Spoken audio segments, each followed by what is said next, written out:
Berbaik sangka kepada Allah amalan paling tertinggi. Kenapa? Itu iman yang sejati di sisi Allah Subhanahu. Mau Allah kasih kita hari ini duit dikit ke, mau hari ini kita ngelihat bini kita ngomel ke, mau hari ini kita lagi kepleset ke, tetap alhamdulillah baik sangka kepada Allah Subhanahu. Itu orang yang imannya sudah sejati sama Allah. Gak peduli hari-harinya jelek atau tidak, yang penting saya tetap mabuk cinta kepada Allah. Itu begitu. Makanya amalan itu gak akan hilang sekalipun kita berbuat dosa. Kenapa? Karena amalannya amalan aspek akidah itu. Itu yang disebut Imam Ghazali, rubba aqwamin tunjihim aqaiduhum ma'akillati amalihim. Nanti di akhirat banyak orang yang akidahnya mantap sekalipun amalnya baru yang pardu-pardu doang. Akidahnya mantap nih, hakul yakin, meskipun ibadahnya baru yang pardu-pardu doang, belum rajin sholat sunnah, tapi selamat masuk surganya Allah Subhanahu wa ta'ala.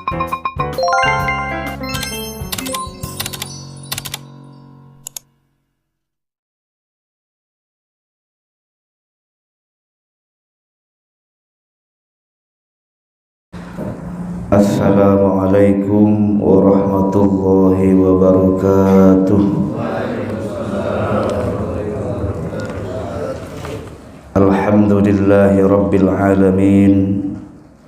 Wassalatu wassalamu ala ashrafil anbiya'i wal mursalin, sayyidina wa habibina wa syafi'ina wa maulana Muhammadin wa ala alihi wa ashabihi wa azwajihi wa dhurriyyatihi ajma'in. Rabbi shrah li sadri wa yassir li amri wahlul 'uqdatam min lisani yafqahu qawli. Rabbi zidna ilman nafi'a warzuqna fahman jayyida fil laili wan nahar. Bismillahilladzi la yadurru ma'asmihi syai'un fil ardi wala fis samai wa huwas samiul alim. A'udzu bikalimatillahi tammati min syarri ma khalaq. Allahumma bika asbahna wa bika amsayna wa bika nahya wa bika namut wa ilaikan nusyur. Allahumma inna nas'aluka khaira hadzal yawm wa khaira ma fihi wa na'udzu bika min syarri hadzal yawm wa syarri ma fihi. Allahumma faqihna fid din wa 'allimna ta'wil, amma ba'du. Faqad qala Allah ta'ala fi kitabihil karim, a'udzu billahi minasyaitonir rajim. Bismillahirrahmanirrahim. Qalu subhanaka la ilma lana illa ma 'allamtana innaka antal alimul hakim. Wa qala ta'ala aidan 'azza min qail qul bi fadlillahi wa bi rahmatihi fa bidzalika falyafrahu huwa khairum mimma yajma'un. Wa qala an-nabiy sallallahu alaihi wa alihi wa sahbihi wa sallam, ma jalasa qaumun majlisan yadhkuruna Allah fihi illa haffathumul malaikah wa ghashiyatuhumur rahmah wa zakarahumullahu fi man indah. Shadaqallahul azim. Para jamaah sekalian yang insyaallah dirahmati oleh Allah Subhanahu wa taala, kita bersyukur di waktu yang mulia ini Allah masih pertemukan kita dalam keadaan sehat walafiat, sehingga kesehatan, kesempatan, waktu yang masih Allah titipkan kepada kita masih mampu kita upayakan untuk ibadah kepada Allah Subhanahu wa taala. Kita mohon kepada Allah di waktu yang mulia ini, yaitu waktu subuh, di hari yang mulia yaitu hari Jumat, kita mohon kepada Allah semoga apa yang kita niatkan, baik sholat subuh berjamaah atau kita niat dalam thalabul ilmi, keduanya mudah-mudahan diterima oleh Allah Subhanahu wa taala dan juga menggugurkan dosa-dosa kita di sisi Allah Subhanahu wa taala. Amin ya rabbal alamin. Salawat teriring salam yang selalu kita lantunkan kepada junjungan alam Nabi besar Muhammad sallallahu alaihi wa alihi wa sahbihi wasallam. Para jamaah sekalian, mari kita awali ta'lim kita dengan membaca Ummul Quran suratul Fatihah. Semoga apa yang menjadi niat dan maksud dalam qalbu kita senantiasa diterima oleh Allah Subhanahu wa taala Allah karuniakan kita ilmu yang bermanfaat, ilmu yang menjadi hidayah dari Allah Subhanahu wa taala. Ala hadhihi niyyah wa ala kulli niyatin shalihah ila hadratin Nabil Mustafa Muhammadin sallallahu alaihi wasallam wa ala alihi wa ashabihi wa azwajihi wa dzurriyyatihi wa ali baitihil kiram.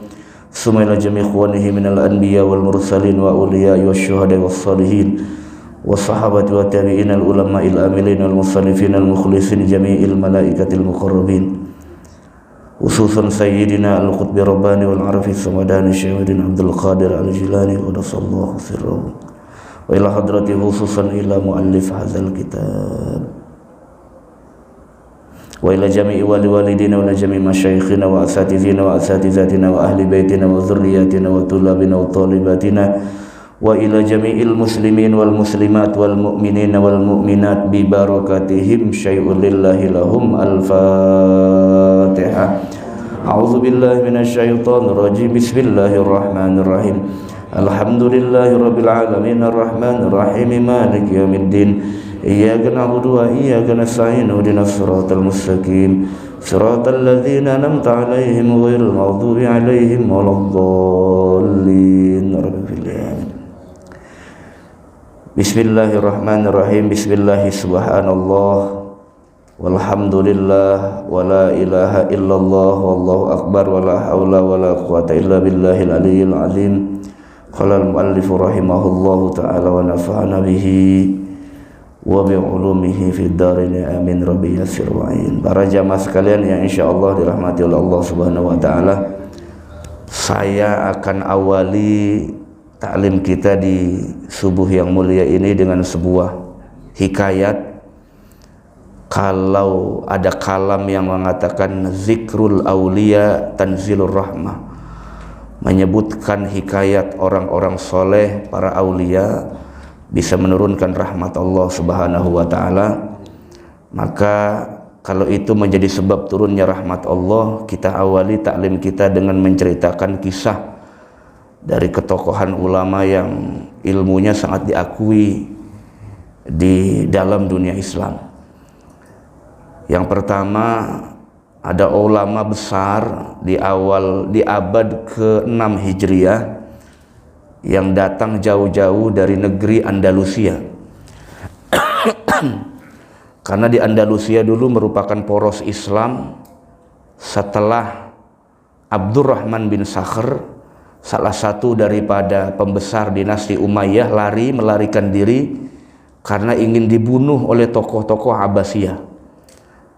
Jadi dari Irak, dari Baghdad lari ke Spanyol, ke Andalusia, mendirikan kembali dinasti tandingan Bani Umayyah jilid 2. Ya, Bani Umayyah jilid 2. Disitulah tersebar dan tumbuh taklim atau pengajaran ilmu-ilmu agama. Dan sampai dengan saat ini kita kenal tokoh-tokoh muslim, ulama-ulama cendekiawan Islam yang lahir dari negeri Andalusia.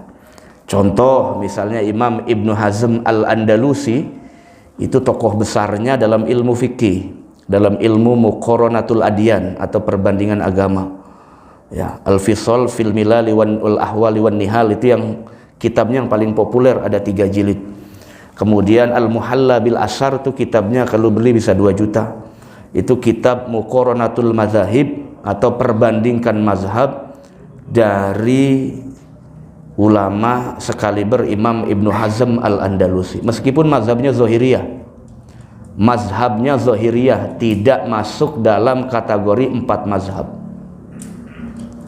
Kalau ada yang mengkerdilkan Zahiriyah bisa diskusi dengan saya, ya.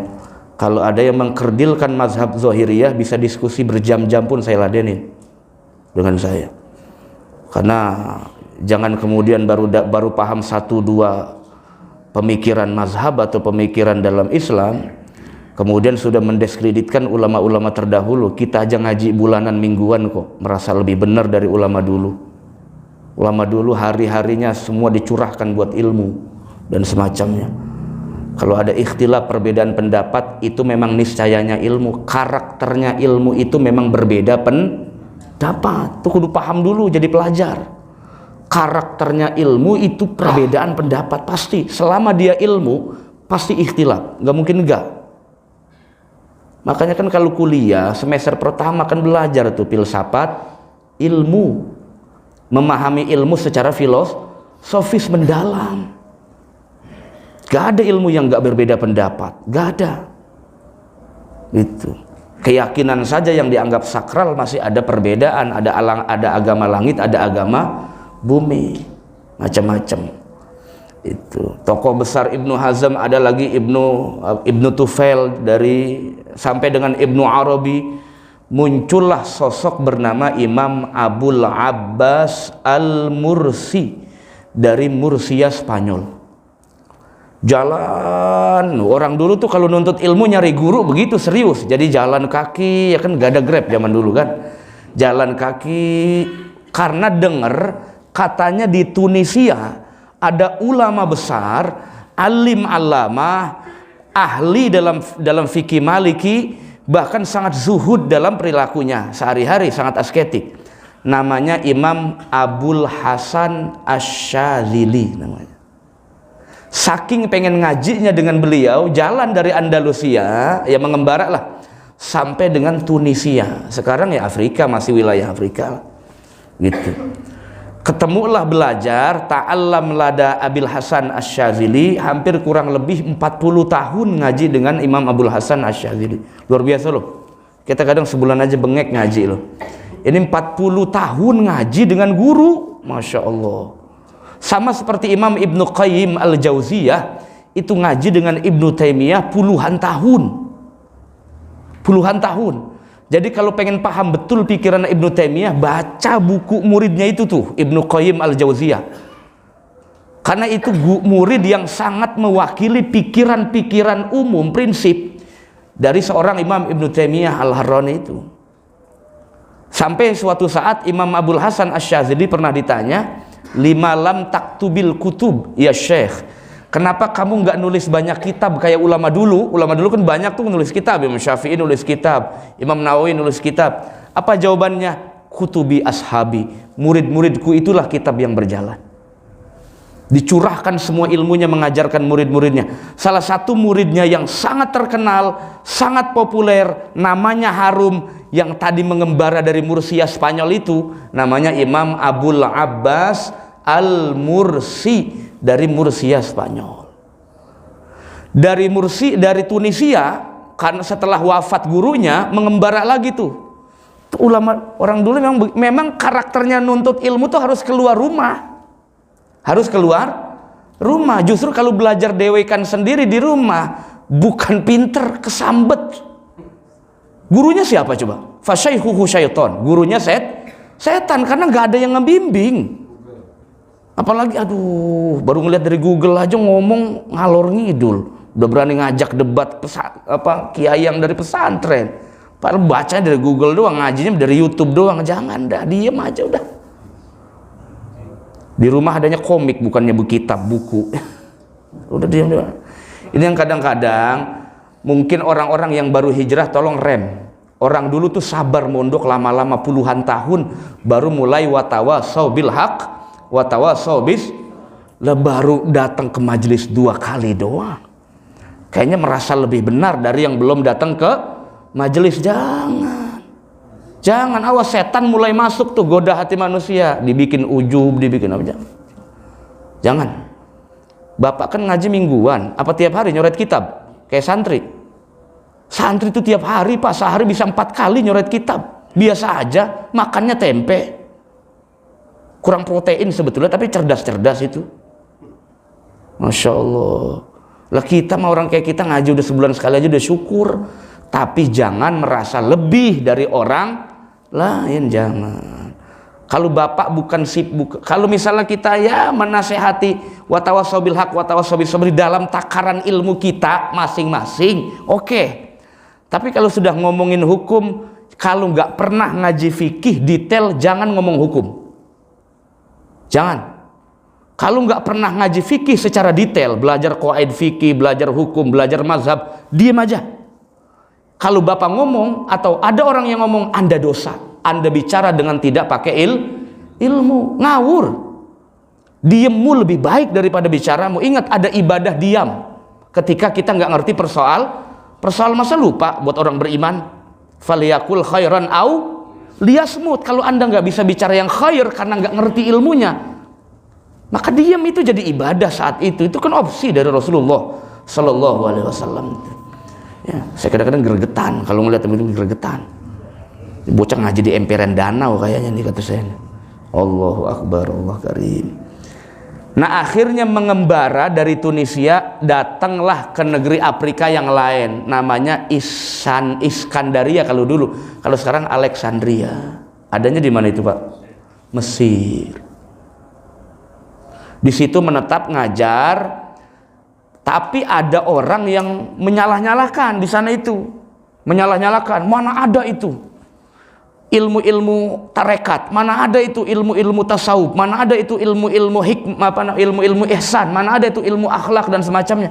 Karena Abul Abbas Al-Mursi ini ngaji sama Abul Hasan Asy-Syadzili bukan ngaji fikih, tapi ngaji ilmu akhlak, ilmu ihsan. Makanya Abul Hasan Asy-Syadzili terkenal sebagai tokoh sufi yang paling berpengaruh, yang paling terkenal pada abad pertengahan Hijriah. Disalah-salahkan tuh, disalah-salahkan sama orang baru kemarin sore, persis kayak saat ini. Saat ini banyak begitu, anak muda baru insaf. Ada aki-aki baca Dalailul Khairat, isinya kan selawat semua tuh Dalailul Khairat itu. Kitab Dalailul Khairat isinya selawat semua, selawat kepada Nabi Muhammad, bukan kepada Nabi kekinian, bukan, apalagi Nabi Nusantara, bukan. Selawatnya kepada Nabi Muhammad. Ada anak muda nyamperin, Pak, jangan baca gitu, Nabi sholat, bid'ah. Anak muda yang baca selawat puluhan tahun ngaji, bahkan encangnya ulama besar di Gandaria City, Jakarta Selatan, Mu'alim Syafi'i Hazami. Pernah kenal? Masa kagak kenal? Berarti bukan pecinta ilmu lah. Goroh pecinta ilmu. Cinta ilmu mah kudu ngerti, tokoh-tokoh alim-alim tuh kudu ngerti. Di Gandaria City, Jakarta Selatan ada ulama alim alama, bahkan nulis beberapa kitab sampai tersohor, sampai Kalimantan namanya tersohor. Namanya Kiai Haji Muhammad Syafi'i Hazami, Allah yarham. Gak pernah pesantren, tapi ulet ngaji kitab, alimnya luar biasa. Itu beliau tuh. Saya berapa kali ziarah ke sana.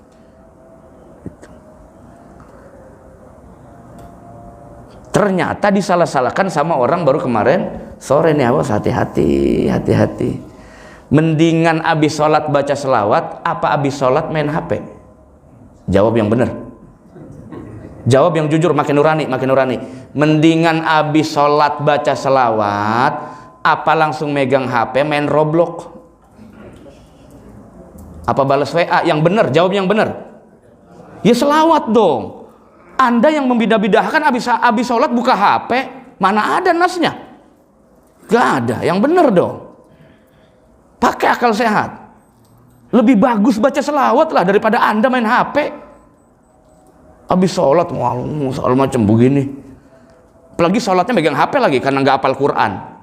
Kalau nggak hafal baca wal asri aja, jangan maksain. Buka HP sambil ngimamin, Bismillahirrahmanirrahim, ditaruh lagi begini. Kagak apal jangan belagu-lagu, baca aja kul a'udzu birabbin nas, sudah. Enggak di demo. Karena jamaah itu, imam terfavorit di kalangan jamaah adalah yang tersingkat-singkat, iya kan? Terfavorit itu. Justru kalau imam baca ayat lama-lama disumpahin mati cepat. Bukan imam sini, no, imam sono, lempengan gondrong. Kalau di sini mah enggak, ada sih 1-2 gretek mah. Kan kasihan, Pak. Emang di sini anak muda semua, kan ada jamaahnya lansia, ada kan? Yang bautnya udah kendor, ya kan? Kasihan yang begitu gitu. Dah, singkat cerita nih. Ada ulama anak muda, masih muda, nyalahin Imam Abul Abbas Al-Mursi. Pengajian macam apa itu? Mana ada Islam ngajarin begitu? Ngajarin tasawuf, ngajarin apa, ngaji macam apa itu? Nah, ternyata setelah didatengin majelisnya, mendengarkan ceramahnya, terketuk hatinya, Pak. Saya selama ini ngaji belum pernah dengar guru menjelaskan seindah ini agama Islam. Ini kata anak muda ini, awalnya mah dengar dari orang doang awalnya, tapi ngomongnya udah ngalor ngidul, jelek-jelekin gitu loh. Pas datang ke majelisnya langsung duduk, dia bilang, saya tidak pernah mendengarkan ajaran agama, ceramah agama yang disampaikan lebih indah dari ulama ini. Akhirnya ngajilah dengan Imam Abul Abbas Al-Mursi. Siapa anak muda ini? Namanya Imam Ibnu Athaillah As-Sakandari, yang menulis kitab Al-Hikam yang terkenal di pesantren. Begitu. Kita tuh dulu diceritain begitu-begitu. Bukan cuma cerita, saya punya kitabnya, biografinya punya, namanya Lataiful Minan. Itu autobiografinya Imam Ibnu Athaillah As-Sakandari. Dah. Suatu saat Pak, Imam Ibnu Athaillah As-Sakandari mazhabnya Maliki. Beliau lahir di Mesir sampai wafat juga di sana. Kalau pengen ziarah ke sana, tiketnya mahal. Udah yang murah aja, belakang masjid. Ada makam baba, emak, itu aja ya dulu. Ntar kalau udah duitnya lebihan dikit nggak apa-apa dah. Mau ziarah ke sono, ke Uzbekistan, Imam Bukhari, kemana gitu. Jangan makin belaga-laga ke sono, baba lo aja makam nyampe alang-alang nyampe tinggi, lo kagak datengin. Jangan. Ya, ntar kalau misalnya udah ini baru, nggak apa-apa. Kita datengin makamnya ulama, nggak apa-apa. Kalau masih hidup Pak Ustadz, disumpahin mati apa enggak? Jangan. Datengin aja masih hidup. Barangkali kita dikasih namuk segala macam. Kata beliau, la tai'as min qabuli amalin lam tajid fihi wujudal hudur.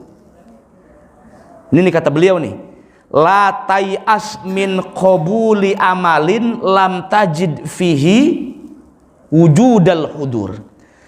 Jangan putus asa, la tai'as. Jangan putus asa dari rahmat Allah, min qabuli amalin, dari diterimanya amal, lam tajid fihi wujudal hudur, sekalipun ibadahmu belum khusyuk. Saya ulangi, jangan putus asa dari rahmat Allah, sekalipun sholatmu belum mampu khusyuk, sekalipun puasamu belum mampu khusyuk, sekalipun umrahmu belum mampu khusyuk, sekalipun zikirmu baru lisan saja belum tembus ke dalam hati. Jangan putus asa dari rahmat Allah. Jangan pesimis bahwa amal kita tidak akan diterima oleh Allah Subhanahu wa ta'ala. Jangan. Baik sangka sama Allah, karena Allah bagaimana prasangka hambanya. Harus hati-hati. Ya Allah, saya udah usaha, udah kerja keras, rizki segini aja, dibikin susah sama Allah. Kenapa? Karena buruk sangka sama Allah. Innallaha ma'azanni abdihi. Allah tuh bagaimana prasangka hambanya. Bahkan saya pernah sampaikan di sini, ada dua amalan. Saya mau coba sekalian nih, mau coba barangkali. Ini bukan kuis, enggak dapat apa enggak. Ini dapat ini aja nih, bunga nih, ambil pulang. Ada dua amalan yang sekalipun kita maksiat enggak akan hilang pahalanya. Apa? Saya udah kali-kali nyampein kemarin di sini sampai bemuruh kayaknya dah. Masih inget Bu? Lupa. Kedinginan kali AC Bapak. Masih ingat Pak? Dua amalan yang sekalipun kita maksiat nggak akan hilang pahalanya. Kalau hari ini kita sholat subuh, entar siang kita berbuat maksiat sebelum Jumat, itu subuh tadi dihapus pahalanya, dihapus. Inna sayiat yuzhibnal hasanat. Satu kali berbuat dosa maka menghilangkan pahala ibadah. Tapi ini beda. Dua amalan ini kagak akan hilang sekalipun kita berbuat dosa. Apa yo? Saya tungguin sampai syuruk. Kagak ngaji dong gitu. Ya. Nah itu. Jadi memang kudu sabar kalau ngaji sama umur 50 tahun ke atas. Jadi gitu itu dikit-dikit gitu. Ya. Atau ada yang ingat? Salah. Bukan selamat, bukan selamat. Padahal tadi saya lagi ngomongin apa? Sebelum ada pertanyaan itu saya ngomongin apa itu? Sebelum saya ngajuin pertanyaan tadi saya ngomongin apaan Bu? Selamat. Kejauhan jedanya. Sebelum saya ngajuin pertanyaan saya lagi ngomongin apaan tadi sebelumnya? Berarti kagak ngeruin saya nih, kayaknya bengong aja begini aja. Pikirannya kemana-mana. Bukan. Kayaknya mikirin lagi, launya apa di luar ya? Begitu kayaknya. Ini sebelum saya tadi ngomong pertanyaan tuh kan saya ada narasi sedikit tuh masuk pertanyaan tuh apa itu? Bujuk. Jarah lagi. Jarah, Sahroni no jarah no. Bukan itu, bukan. Apaan? Ini pertanyaan buat semuanya ada. Apa? Nah, berbaik sangka kepada Allah. Berarti benar dengerin saya, yang lain pakai headset semua kayaknya itu. Berarti benar itu. Berbaik sangka kepada Allah, amalan paling tertinggi. Kenapa? Itu iman yang sejati di sisi Allah Subhanahu. Mau Allah kasih kita hari ini duit dikit ke, mau hari ini kita ngelihat bini kita ngomel ke, mau hari ini kita lagi kepleset ke, tetap alhamdulillah baik sangka kepada Allah Subhanahu. Itu orang yang imannya sudah sejati sama Allah. Gak peduli hari-harinya jelek atau tidak, yang penting saya tetap mabuk cinta kepada Allah. Itu begitu.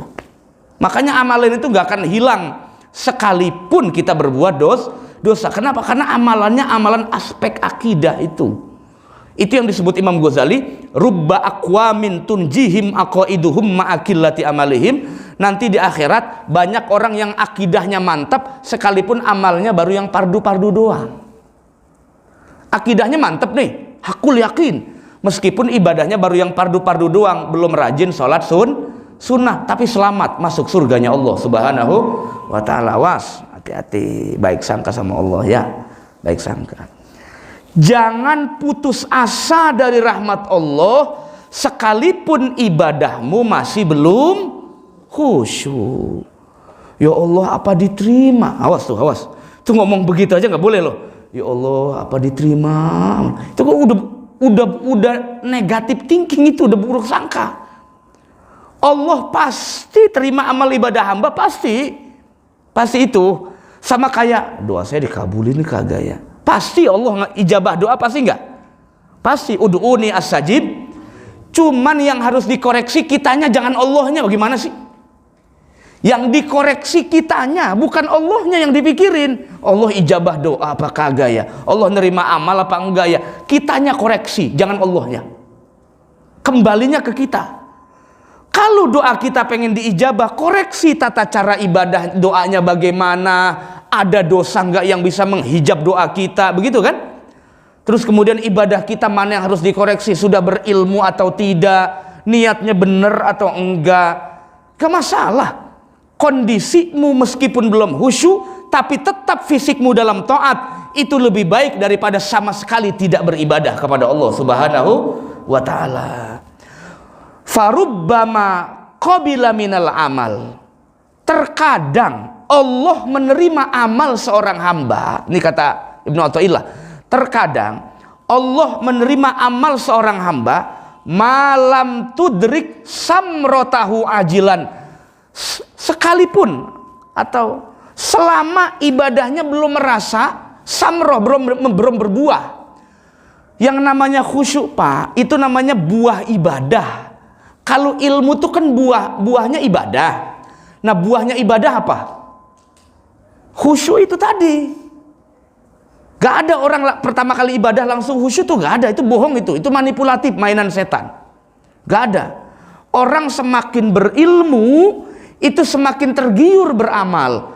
Semakin beramal, semakin Allah cahayakan kolbunya, sehingga merasakan nikmatnya atau halawah, manisnya beribadah kepada Allah Subhanahu wa ta'ala. Kata Imam Ibnu Athaillah, terkadang Allah juga menerima amal seorang hamba sekalipun belum ada buahnya dari ibadahnya. Apa buahnya? Khusyuk.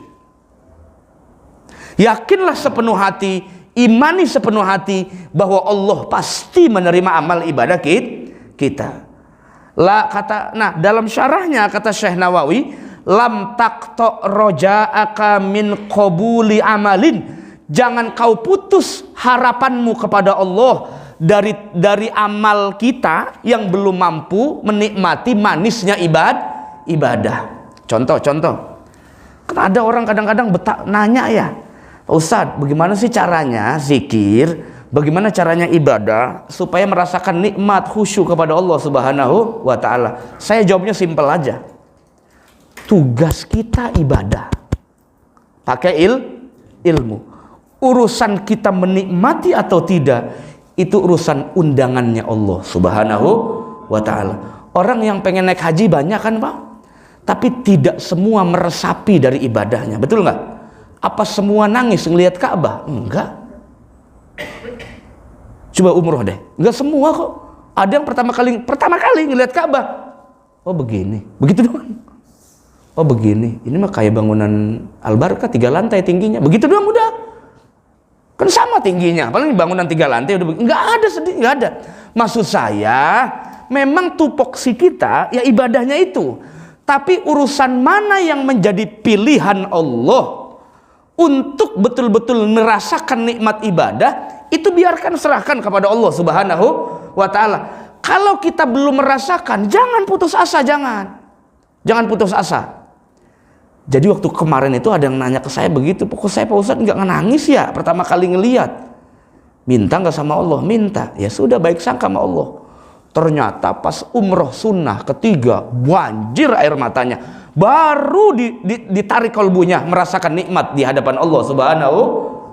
Umroh pertama yang wajib enggak nangis, enggak aja tawaf, sa'i, enggak nangis, enggak, biasa aja baca. Padahal baru pertama kali tuh haji, baru pertama kali. Umroh juga baru pertama kali.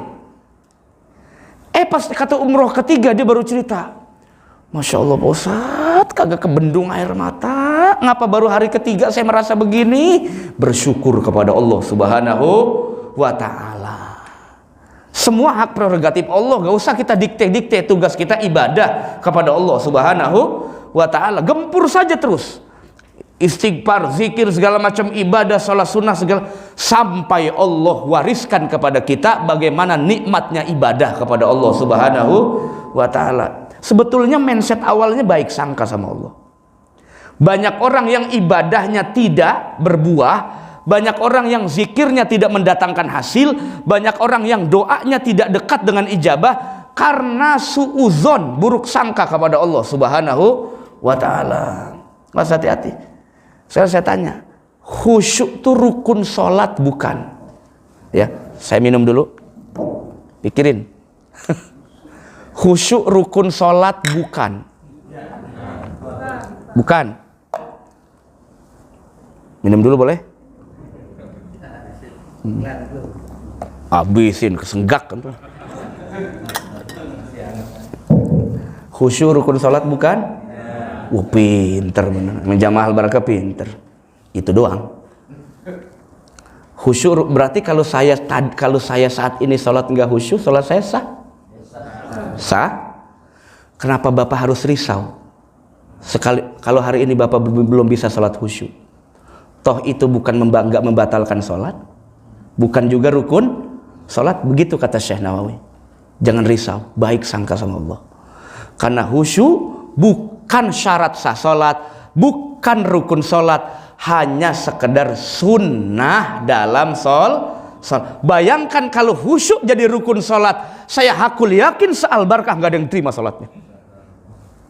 Karena susah. Orang imamnya aja lupa kadang, keder-keder, mikirin yang lain-lain. Besok semester segini lagi tugasnya berat, begitu katanya. Ya, Masya Allah. Beda. Segitu aja, makanya saya bilang kalau imam lupa biarin aja. Biarin aja, wajar, manusiawi. Ya, wajar. Masih syukur diimamin sama imam rawatib. Apalagi coba kalau diimamin sama imam samudra. Bawa bom, Pak. Gitu. Jadi bersyukur ya. Apalagi imam S. Arifin nyanyi dangdut, Pak. Gitu. Jadi hati-hati ya. Jadi jangan putus asa dari rahmat Allah. Kenapa? Karena yang namanya khusyuk, menikmati ibadah, itu bukan rukun dalam sholat. Yang rukun apa? Yang rukun. Khusyuk tuh lahirnya dari mana? Dari suatu saat, Bu, ada orang sholat begini posisinya. Saya boleh berdiri ya? Nih. Allahu Akbar.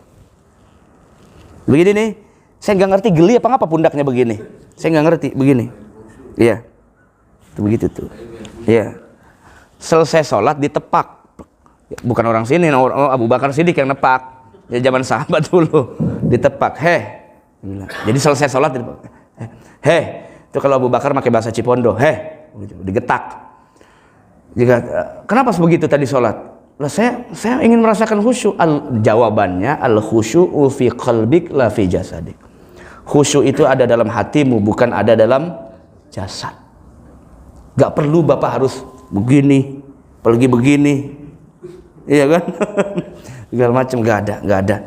Yang namanya intisab, berdiri tegak dalam salat begini Pak. Yang nunduk cuma mata Bapak. Pandangan tuh harus melihat tempat sujud, tuh sunnah. Kalau mata kita kemana-mana boleh nggak sholat? Begitu tuh. Kayak orang nari Bali boleh nggak? Makruh. Batalin sholat sih enggak, kecuali pala Bapak yang begini tuh baru batal. Tapi kalau cuma mata doang enggak, makruh. Sama kayak orang yang telunjuknya begini nih, beng begitu. Kan ada orang sholat teman kita yang begitu tuh, begini kan? Nggak apa-apa begini sampai jari lu putus juga nggak apa-apa. Sampai jari lu putus nggak apa-apa, karena cuman sunnah. Karena hukumnya makruh. Buat kita makruh Syafi'i. Makruh. Kenapa? Bisa menghilangkan konsentrasi. Jangankan konsentrasi kita, yang di samping gregetan ngeliatin. Ngapa itu jarinya cantangan apa ngapa? Atau apa? Yang kata saya mau begini, kan ada juga yang nunjuk asyhadu alla ilaha illallah, langsung saja udah begitu. Jadi langsung direbahin. Kalau kita dalam mazhab Syafi'i nggak, pantangin aja terus. Mata kita ngelihat telunjuk, bukan ngelihat tempat sujud disunahkannya. Jadi ngelihat ininya sampai salam. Sebagian teman kita ada yang tok kata saya, ngeri amat tuh. Stroke apa kali? Ada yang dong, ya kagak apa-apa sih, terserah. Cuman orang yang nggak biasa ngelihat begitu, gregetan. Gua cambet jarinya nih, cambet begitu, jadi jebeng ini begitu katanya. Jangan ya. Itu hukumnya makruh, nggak sampai membatalkan sholat. Saya rasa kalau ngerti fikihnya ya, ini yang begini-begini itu udah biasa saja yang ngerti fikihnya. Ya, saya mah ngingetinnya males Pak, ngingetinnya. Kan di Al-Barkah ini imamnya berkunut kan, iya kan? Masih ada jamaah yang gak angkat tangan. Itu pinter apa bego? Bego. Tuh saya kencengin nih suara nih. Ngaji di mana? Ngobrol. Ngaji di mana? Puyeng kepala saya ngeliatinnya. Saya bukan fanatik mazhab Pak. Saya ngebela ilmu. Ilmu mana yang dipakai? Ilmu ini Ustadz, paling cuman dia doang. Semua ulama salaf bilang, sekalipun saya tidak berpendapat kunut itu sunnah dalam salat subuh, Imam Ahmad kan nggak berpendapat begitu. Bahkan kata Imam Ahmad, tidak pernah dipraktekkan Nabi sering yang begitu. Jadi saya berpendapat tidak ada kunut dalam subuh. Tapi kata Imam Ahmad, kalau kamu jadi makmum, angkat tanganmu, aminkan doanya sekalipun kamu tidak meyakini kunut itu adalah sunnah dalam salat subuh, tapi kalau kamu jadi makmum, angkat tanganmu. Itu kata Imam Ahmad. Gue gregetan banget dah. Aduh, gregetan banget. Pakai ilmu nggak kena, kayaknya ditajong, kayaknya kudunya ditajong. Masya Allah. Ya, saya bukan fanatik mazhab Pak. Ngapain kuliah tinggi-tinggi pakai fanatik begitu? Ya, ini mah bilangin. Makanya ngaji fikihnya rada galak dikit apa? Rada galak dikit. Ya, Masya Allah, Rabbi. Nah itu kemana-mana tuh. Nah istihdor itu ada dua. Khusyuk kan ada dua. Khusyuk itu kalau bahasa fikihnya namanya istihdor. Istihdor itu artinya menghadirkan semua aktivitas sholat dalam kolbu dan dalam pikirannya. Misalnya Bapak sedang ruku, renungi ruku itu maksudnya apa. Bapak sedang i'tidal, renungi maksud i'tidal itu apa. Bapak lagi sujud, renungi dalam pikiran dan dalam kolbu kita, sujud itu intinya apa. Kan susah Pak, susah ya? Susah, ribet begitu. Makanya kata ulama, yang disebut dengan istihdor di dalam sholat yang disunahkan, cukup Bapak menghadirkan gerakan sholat secara sepintas saja dalam hati kita. Secara sepintas. Maksudnya, kita ruku bukan cuman fisik dan mulut yang bicara, tapi hati kita merasa tunduk kepada Allah. Apalagi kita sujud, tunduk juga kepada Allah Subhanahu wa ta'ala. Artinya hatinya mengakui bahwa tidak ada yang maha kuasa, tidak ada yang maha tinggi, tidak ada yang maha mulia kecuali hanya Allah Subhanahu wa ta'ala. Begitu cukup kok dapat pahalanya. Atau kalau mau lebih instan lagi, gampang deh.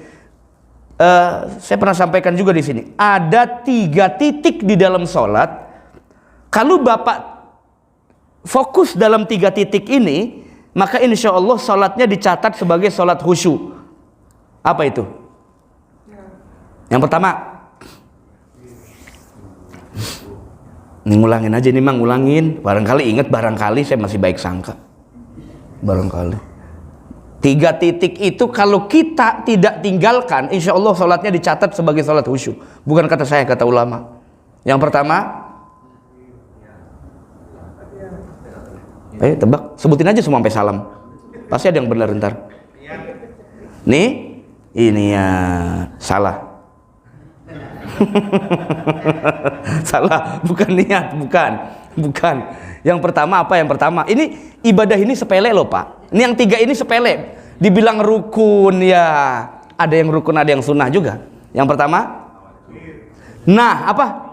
Tawajuh. Wah, berarti ngaji bener nih, bener ngaji. Tawajuh. Ketika Bapak baca iftitah atau tawajuh itu yang Allahu Akbar kabiro. Sebetulnya enggak hanya Allahu Akbar kabiro, banyak versi kan? Tapi ini umumnya yang diajarkan oleh ulama ini, itu ngajarinnya ketika kamu milih tawajuhnya yang Allahu Akbar kabiro, alhamdulillahi kasiro, subhanallahi bukrotau wasila. Lempengan bacaan, inni wajjahtu wajhiya lilladzi. Nah itu pikiran kita jangan kemana-mana, fokus saja dengan bacaan, sekalipun itu cuman sunnah. Ya, itu pertama. Yang kedua, ini ngingetin aja biar nanti dipakai lagi, barangkali ntar pas Jumatan dipakai. Ntar Jumatan duha dah, atau isyrok dan ntar dipakai. Yang kedua, udah bener juga Al-Fatihah tadi. Cuman bukan semua Fatihah. Lempengan mana Fatihahnya? Nah, iyyaka na'budu wa iyyaka nasta'in. Itu kalau lempengan yang itu tuh, iyyaka na'budu wa iyyaka nasta'in. Itu pikiran fokus, jangan kemana-mana, jangan mikirin kemana-mana. Ya. Nah yang terakhir, ketiga, belum pas, belum. Tasyahudnya iya, cuman lempengan mana? Ayo lempengan mana? Ayo dapat teh manis nih. Ayo. Lempengan mana? Di tasyahud kan banyak tuh bacaannya, yang mana? Sebutin satu-satu. Barangkali ada yang benar. Assalamu alaika ayyuhan nabiyyu wa rahmatullah wa barakatuh. Salam kita kepada kanjeng Nabi besar Muhammad sallallahu. Kenapa begitu? Kita bisa sholat karena Nabi, bisa puasa karena Nabi, bisa zikir karena Nabi, kenal Allah juga karena Nabi. Maka tidak etis kalau tidak connect dengan Nabi besar Muhammad sallallahu alaihi wasallam. Udah itu aja. Setelah itu salam, udah pulang makan di situ. Ya, jadi 3 hal yang itu jangan ditinggalkan. Wa inna masyartu mutlakul ikhlas. Syarat sahnya ibadah bukan khusyuk. Syarat sahnya ibadah bukan istihdor. Syarat sahnya ibadah, syarat diterimanya amal adalah murni ikhlas karena Allah. Awas. Jadi Bapak jangan pesimis kalau belum bisa zikir khusyuk, jangan pesimis. Kalau belum bisa ibadahnya khusyuk, jangan pesimis. Kenapa? Karena mahar diterimanya ibadah kita oleh Allah yang paling prinsip adalah ikhlas liwajhillah. Murni niatnya karena Allah. Wala yusyrik bi ibadati rabbihi ahada. Ya, udah itu. Tapi boleh kali puasa saya ngerasain khusyuk, boleh. Mintanya sama Allah Subhanahu, ya Allah kasih saya kenikmatan dalam sholat. Ya Allah kasih saya kenikmatan dalam puasa. Ya Allah kasih saya kenikmatan dalam zikir. Kasih saya kenikmatan dalam. Allah lah yang memberikan nikmat ibadah buat siapa yang dikehendaki oleh Allah Subhanahu. Kalau belum bisa, gempur terus dengan ibadah. Belum bisa, gempur terus dengan ibadah. sampai nafsu kita tunduk, hati kita tinggi, pikiran kita waras. Disitulah nanti ada koneksi nikmatnya ibadah kepada Allah Subhanahu wa ta'ala. Wa samratul amal wujudul halawah, buahnya amal adalah nikmat ibadah. Tapi wal halawah far'ul khudur, yang namanya nikmat ibadah itu cuma cabangnya hadir, cabang doang. Jadi tidak mengurangi esensi ibadah Bapak, tidak.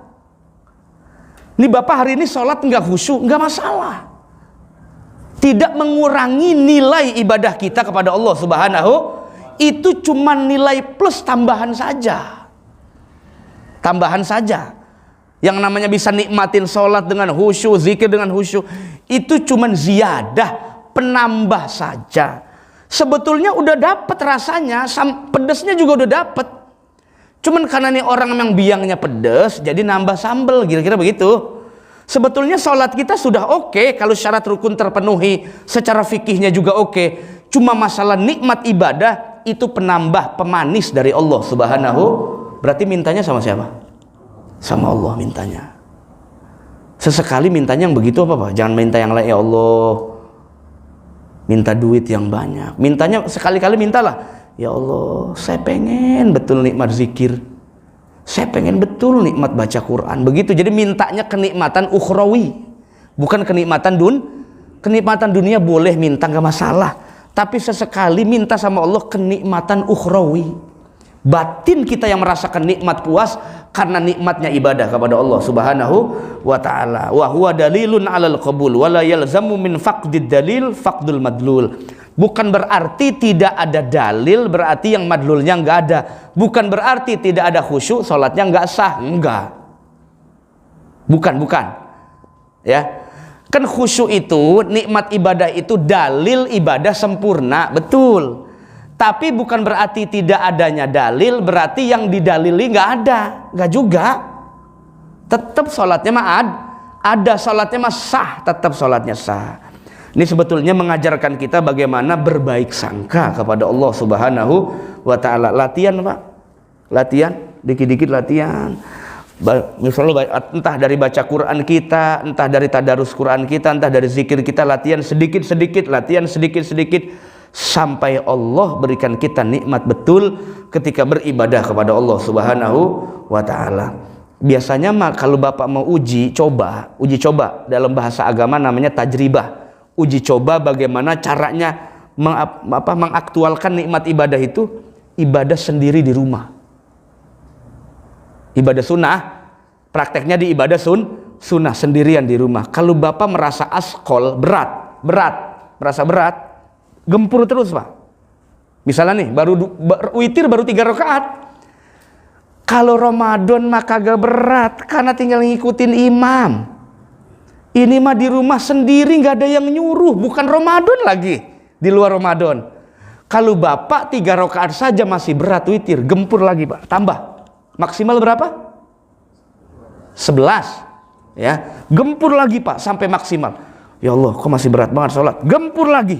Sampai syahwat kita runtuh, yang ada ilmu dan kolbu kita melahirkan amal soleh. Begitu. Dulu saya ingat betul sebagai penutup, Syed Muhammad bin Alwi bin Abbas Al-Maliki pernah mengatakan, kalau kamu belum bisa berlepas dari maksiat, gempurlah terus dengan ibadah taat kepada Allah Subhanahu wa ta'ala. Gempurlah dengan istighfar, gempurlah dengan taubatmu, gempurlah dengan sujudmu kepada Allah. Sekalipun kamu masih sulit melepaskan maksiat dalam tubuhmu, insya Allah nanti dari kita perjuangan menggempur dengan ibadah, masa iya enggak diberikan oleh Allah Subhanahu wa ta'ala. Jadi kalau dibilang ibadah harus berjuang, betul. Kalau dibilang jadi orang soleh harus berusaha, betul. Tidak ada orang lahir dalam keadaan soleh, tidak ada orang lahir dalam keadaan langsung nikmat ibadah. Semua butuh perjuangan dunia sampai dengan akhirat menghadap Allah Subhanahu wa ta'ala. Udah isyraq? Ya, itu ya Pak ya. Jadi praktekan tuh dikit-dikit lah, praktekin. Kalau dibilang Pak Ustadz udah praktekin belum? Saya ya sesedikit udah praktekin. Sebetulnya dari begini juga Bapak bisa praktekin nih. Orang kalau yang ngaji baru 10 menit begini nih, sampai ngedesi sih. begitu tuh sampai geser. Apalagi kalau yang langsung begini mah mati suri tuh. Udah nunduk aja. Saya ini kalau malam Jumat tidur dikit Pak, karena memang ada yang ngaji di rumah saya. Yang ngaji bukan orang-orang, bukan bocah-bocah kecil dari Karawaci, dari Tangerang, bawa kitab ngaji Fathul Muin. Kadang-kadang pemalam tidur udah dikit doang, bangun lagi begitu ya. Tapi bang, saya mah kalau bangun tidur pasti air putih sama kopi, ya udah terang aja. Makanya biasanya apa, colok mata lo. Masya Allah, kalau bapak satu kali ngaji, misalnya baru pertama kali ngaji di Al-Barkah subuh begini, kan masih wajar Pak Haji Aidir. Lah tiap saya ngajar begitu, bagaimana itu? Kan karakter namanya itu, yang tukang nyungsep, tukang begini, itu mah namanya ashabul ngiler. Ngacak lah wahai ashabul ngiler, masa tiap ngaji Anda mengheningkan cipta? Besok saja upacara ya. Nah begitu, bodoh amat lu, marah-marah dah lu. Nah itu para jamaah sekalian rahmati Allah Subhanahu wa taala, mudah-mudahan Allah karuniakan kita nikmat dalam ibadah kepada Allah Subhanahu wa taala. Allah juga karuniakan kita nikmat dalam setiap ibadah kita kepada Allah Subhanahu wa taala. Jadi minta ampunnya sama Allah. Kalau seandainya ada ibadah kita yang kurang sempurna, minta sempurnakannya bukan sama orang, minta sempurnakannya sama Allah Subhanahu wa ta'ala. Allahumma tammim taksirana ya Allah, Allahumma tammim taksirana ya Allah, sempurnakanlah ibadah kami jika ada kekurangan dan keteledoran, karena Engkaulah yang maha sempurna menyempurnakan ibadah kami di hadapan-Mu. Amin ya rabbal alamin. Al-Fatihah. A'udzubillahi minasyaitonirrajim. Bismillahirrahmanirrahim. Alhamdulillahirabbil alamin arrahmanir rahim maliki yaumiddin. Iyyaka na'budu wa iyyaka nasta'in. Ihdinas siratal mustaqim. Siratal ladzina an'amta 'alaihim ghairil maghdubi 'alaihim waladdallin. Amin.